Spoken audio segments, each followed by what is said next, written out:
नमस्कार। सनमार्क डिजिटल के लिए मैं हूं सर्जना शर्मा, नई दिल्ली से। आज मैं आपके लिए, वैसे तो आप सब आजकल क्योंकि सोशल मीडिया का ज़माना है, आप सब लोग बहुत जागरूक होंगे और आपको मालूम भी होगा, भारत सरकार ने हाल ही में 18 जून को घोषणा की कि वो ऑपरेशन सिंधु चलाएगी।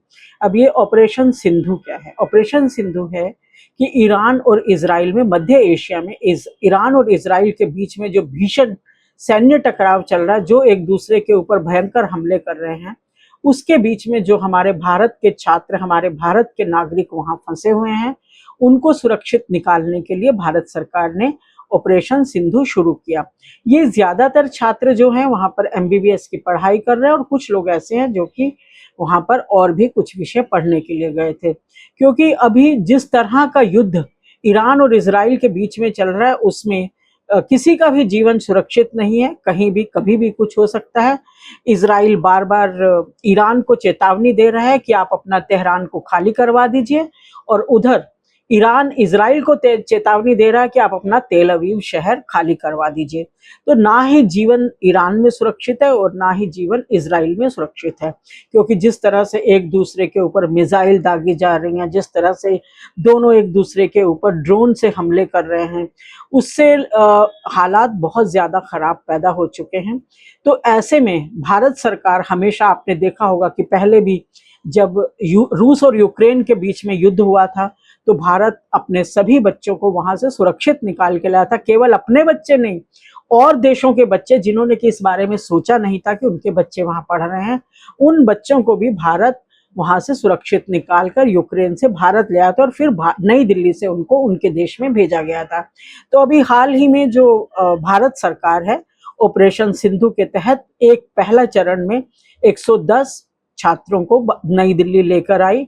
और क्योंकि वहां से हवाई अड्डा तो चल ही न रहा, तेहरान का सुरक्षा के कारण सारे हवाई रास्ते बंद हैं, तो भारत सरकार ने अपने सभी वहां के छात्रों को एक एडवाइजरी जारी की कि यदि आपके पास कार है तो अपना कार लेकर आप अर्मेनिया बॉर्डर तक पहुंचे, और अगर नहीं है तो हमें बताएं, हम आपके यहाँ से सुरक्षित निकलने की व्यवस्था करेंगे। तो भारत सरकार ने जिनके पास अपने वाहन नहीं थे उनके लिए वाहन की व्यवस्था की, और ईरान की सीमा से लगते अर्मेनिया में उनको सुरक्षित लाया गया। अर्मेनिया से भी भारत ने रिक्वेस्ट की कि उनके छात्रों को पैसेज दिया जाए हमारे, तो वो छात्र ईरान से अर्मेनिया की सीमा में पहुंचे और वहां से वो विमान में बैठकर नई दिल्ली आए। जब वो नई दिल्ली, और पूरे रास्ते में उनके भोजन का, उनका ब्रेकफास्ट, उनका लंच, उनका डिनर, उनकी हर चीज का भारत सरकार के विदेश मंत्रालय ने ध्यान रखा और उनको यहाँ सुरक्षित लाया गया। दिल्ली पहुंचकर छात्र बहुत प्रसन्न हुए, उनके पेरेंट्स ने और कई छात्रों ने।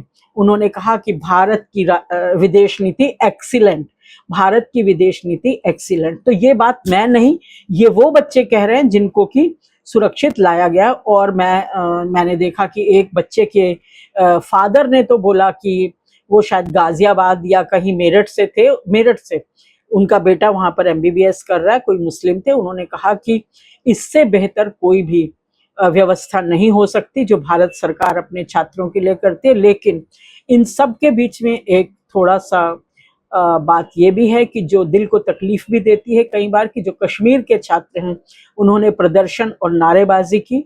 उन्होंने कहा कि उनको दिल्ली से श्रीनगर तक भी हवाई जहाज से भेजा जाए, तो और वो बस में जाने के लिए तैयार नहीं थे। इसके बाद भारत सरकार ने, विदेश मंत्रालय ने उनके लिए वॉल्वो बसों की व्यवस्था की और उनके श्रीनगर, उनके राज्य में उनके राज्य जम्मू कश्मीर में पहुंचाया, और वो छात्र अपने घर सुरक्षित पहुंच गए। ये उनके लिए बड़ी खुशी की बात है। और अभी भारत का ऑपरेशन सिंधु जो है वो जारी रहेगा जब तक कि हमारा एक एक नागरिक, भारत का एक एक छात्र वहां से सुरक्षित नहीं निकल जाता। ऑपरेशन सिंधु के बारे में हम आपको लगातार अपडेट देते रहेंगे। आप बने रहिए सनमार्क डिजिटल के साथ। आज के लिए इतना ही। मैं हूं सर्जना शर्मा, नमस्कार।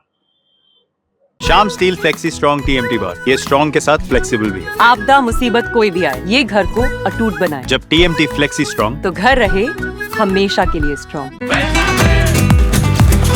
ये स्टाइल का मामला है, रूपा फ्रंटलाइन।